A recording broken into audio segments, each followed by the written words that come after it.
Hello guys, Pilot Pete here. Welcome to my channel and welcome to another tutorial on how to make your experience in Microsoft Flight Simulator as smooth as possible and to reduce many stutters that you maybe experience and just the basic choppiness that you might have in your frame rate when playing Microsoft Flight Simulator. This tutorial will work for any PC, for any graphics card, even if you don't have the most powerful PC. So let's go ahead. The first thing we do is we go into your Nvidia Control Panel. Just right click on your screen and click Nvidia Control Panel. Basically this also works on your AMD graphics card, but I don't have any, so I can show you correctly how you do it there.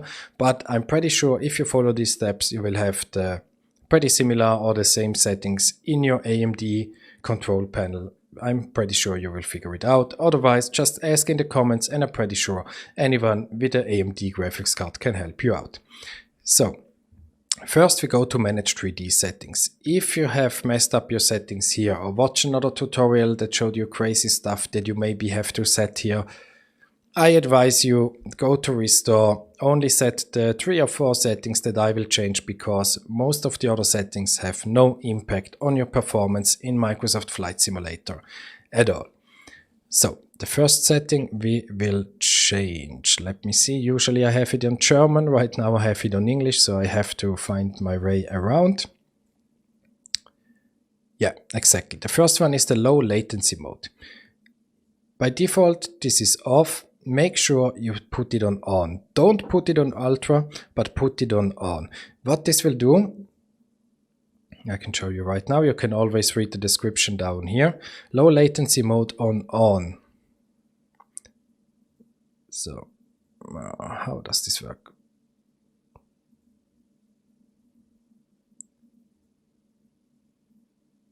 Okay, here. The latency control reduces latency by limiting the number of frames the CPU can prepare before the frames are processed by the GPU. If you have it on off, the frames that your CPU tries to prepare for your GPU is unlimited. So this might stress your CPU way more than it actually needs because it will just try to pre-render as many frames as possible. But we don't want that. If you put it on, it will limit the pre-rendered frames that your CPU prepares to 1. If you put it on off completely, on ultra, basically not on off, on ultra, then it will completely eliminate the pre-rendered frames from your CPU. And that's also not what we want because maybe your CPU can't keep up and there are no frames to display and you will have some choppiness or some stutters. So basically put it on, this will limit your pre-rendered frames by the CPU to 1 before the GPU can prepare it. The next thing is definitely the most important one, I guess, power management mode. Set this, by default it's on optimal power, but you definitely want to have it on prefer maximum performance. Then we have the preferred refresh rate. Here it shows my monitor model, but that doesn't matter for you. You will have another name here. Default is application controlled, but we don't want it to application controlled. In this case, put it on highest available. We will get to this later on and change the monitor refresh rate manually. Then another important step is texture filtering quality. By default, it's on quality, but we want to set it on high performance. Many people get confused by this. Texture filtering quality, even if you set it on high performance instead of quality, it will not have any effect on the quality of your textures. It will not.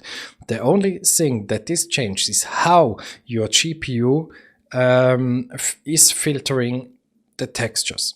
So this will gain you a few FPS if you put it on high performance without any visual effect.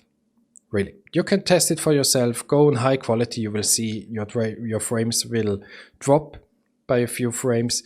If you have it on high performance, they will increase by a few frames, but you will probably not see any visual difference at all. Another important settings for this step is here the vertical sync. Just leave it by default on use the 3D application setting, because we will set this in Microsoft Flight Simulator later on. All these steps that I showed you right now, there are more a preparation just to make sure you have everything set perfectly in your control panel. Now, the more important step for the smoothness we are trying to achieve with this tutorial are here under change resolution. Of course, you might not want to change your resolution. Leave this on native. That is the resolution that your monitor can get. Mine is 3440 by 1440. Your one might be 9020 1080 or 4K even. Doesn't matter. Leave it at native. The important setting is here. As you can see, my monitor can go up to 100 Hz. If I put it on the overclocking mode, I can even go to up to 120 Hz. But there's absolutely no point in doing this. Basically, this will have a negative effect if we aim for the smoothness in your Microsoft Flight Simulator. What is this setting? A short explanation. If you set it on 100 Hz, your monitor will refresh its image 100 times per second. So, to match this, you will need your game or your Microsoft Flight Simulator with 100 FPS. So every time your monitor refreshes its image, he expects a frame from your graphics card, so from your game. But I'm pretty sure your Microsoft Flight Simulator will not run with 100 frames per second or more. I'm pretty sure.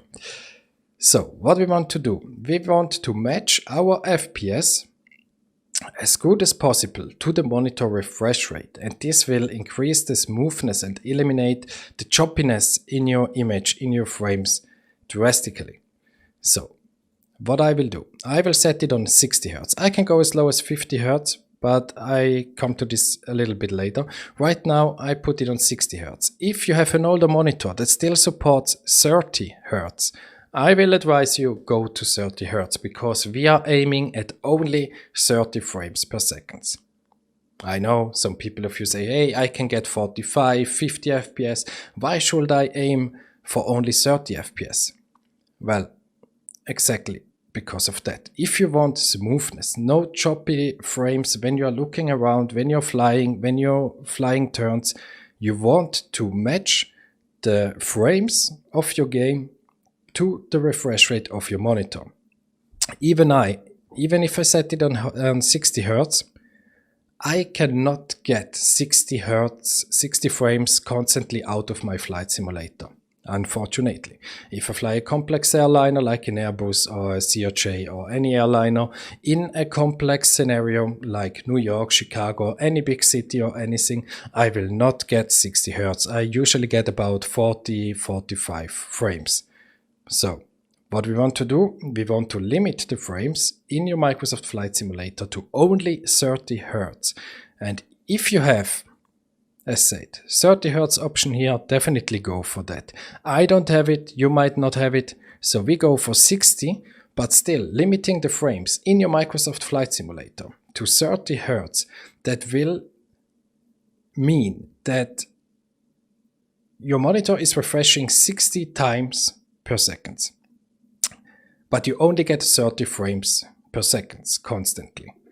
So still, this is a much smoother experience if you have every second image of your monitor filled with a frame than if you have maybe 60 Hz but unlimited frames in your simulator. Maybe you get one time you get 50 Hz, then you get 30 Hz, then you get 33 Hz, 45, then you will have a choppiness in your image. And we don't want that, we want a smooth, fluid experience. So, 60 Hz for now, click on apply, 30 Hz if you have the option to, and then you can check it yourself and decide what you like better.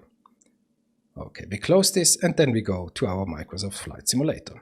So here we are in Microsoft Flight Simulator, and now you can see, I'm not sure if you can see it, but up here I have a frame rate counter. Right now in the cockpit I get 40 FPS, And you can see this line here. This graph is showing the frame time, and this will fluctuate together with the frames per second. So you see this is not really smooth, it's always kind of a little bit choppy, not too bad, and I get 40 FPS. But when I look around, you might see now I have 44, 37, 45, and if I look around fast, you can see that the screen is kind of a little bit, how should I tell this in English? Yeah, you just see that we have some tearing right here. You see some lines, especially if I look up and down, left and right, you will see how there are always a little bit of blurriness of tearing, this is called.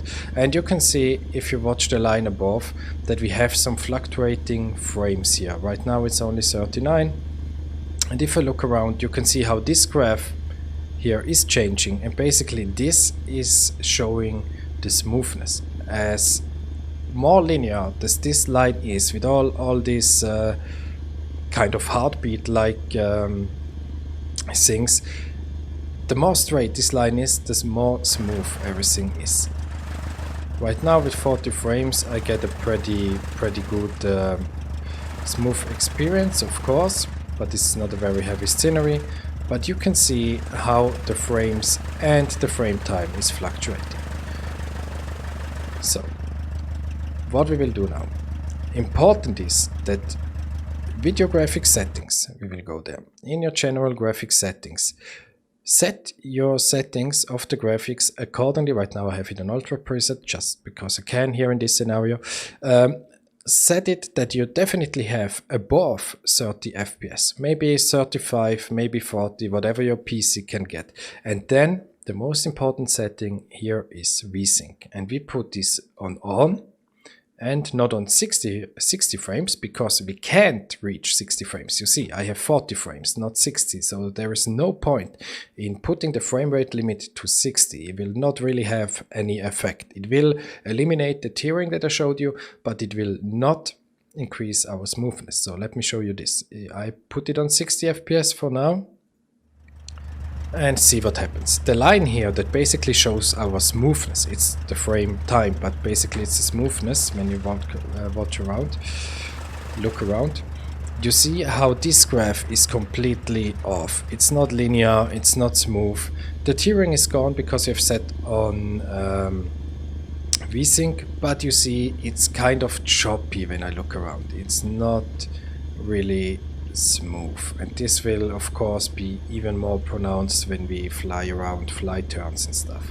It's just a little bit choppy. So we go back and set this to 30 FPS. Click play and save, and now see what happens already here in the graph. Our graph is completely straight and completely smooth out, and this is because I can reach 40-45 FPS, but I have locked them to 30, so I basically have 10 FPS off, that my graphics card has room for scenery to load, and the CPU, the GPU and the CPU have room for scenery to load, the buildings and all the details. I could even increase my settings even more, but I'm already on Ultra and I still get more than 30 FPS. But now you can see how this graph is really smooth, and if I look around now, it is much less choppy.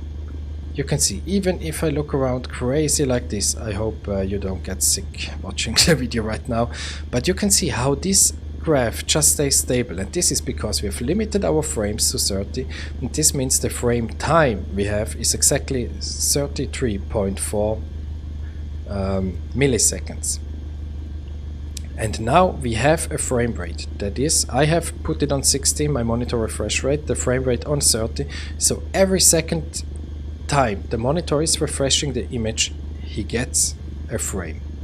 And this is way smoother than if you have it unlocked, the frames, and you get 30, 40, 45, 35, 37, then the frames that are displayed on your monitor are just not in line with the refresh rate of your monitor. So this gives you a way smoother experience without any tearing, and just absolutely smooth. And this is what I'm aiming for. Of course, you might say, hey, it's 2021, why should I limit my frames to 30? Well, this is a flight simulator. This is not your average Call of Duty shooter game where you definitely not want to limit your frames at 30. There you definitely want the highest possible frame rate, of course, because it's about reactions and everything. But here in Flight Simulator, it's not about your reactions. It's about a smooth experience that you can control your airplane as smoothly as possible, and that you don't have any choppy frames. And this, for me, is the best solution we can get right now. So, I hope you enjoyed this. If you have any questions, just ask in the comments below. And yeah, I will sure I come back to you with another useful tutorial. Let me know what you think about this, and I see you very soon. Have a good day, happy flying, always happy landings. Bye bye.